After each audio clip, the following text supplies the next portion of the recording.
Hi everyone, and welcome to your week 2 video overview.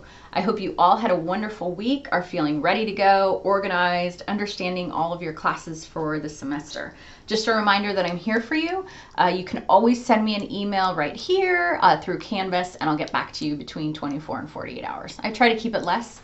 And I can help you with advising questions, more information about the materials we cover, and also just provide some general feedback and insight. So I'm here for you. So we're at Module 2, and this is opening right now this morning, and it will close the 19th. So as I mentioned last week, this is going to be the pattern that we fall into every week. So this week we are hanging out with time management. So we're going to begin with an overview of time management and then move a little bit into how it affects us in our daily life, and that will encourage some self-reflection from you, and then the psychology of procrastination. So it's going to be a great week. I'm really excited to hear from you about how it is. So after I review that, and just another moment, you always want to make sure to review this first. I find that students tend to just go to the assignments because you're all very busy. You have work, life, family, challenging classes. So I just want to remind you that the way to do really well in this class and get the most from it is to always give those learning activities some energy, some time, and maybe take some notes. So once we do that, we're doing a procrastination reflection, and this is based on the unit and also, again, some reflection about what procrastination means in your own life. So there are no right answers to any of these discussion boards. It's just a way for you to think about what things mean from you and get a little feedback.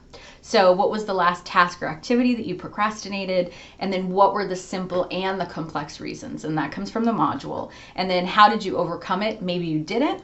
And then what strategy could you have used? So the discussion board, it's important that not only we think about our posts, but that we respond. It's very tempting, I know, to just do everything on the same day and forget about it. But what happens is the discussion boards become very stagnant, and you're not able to learn as much from your classmates, and you're not able to have that interaction with me. So we want to make sure we do that in different days. So response one day, and post to your classmates on another day. And that's not only the way to get the most from the class, but also to obtain the most points.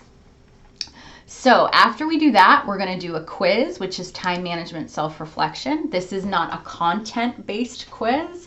These are open-ended questions asking you about your own experiences with time management. There's no time limit, but you do need to complete it once you open it, and it's worth 30 points. So I'm really looking forward to learning from you, with you, about time management, and I hope to hear from you this week, and I'll see you on the discussion boards.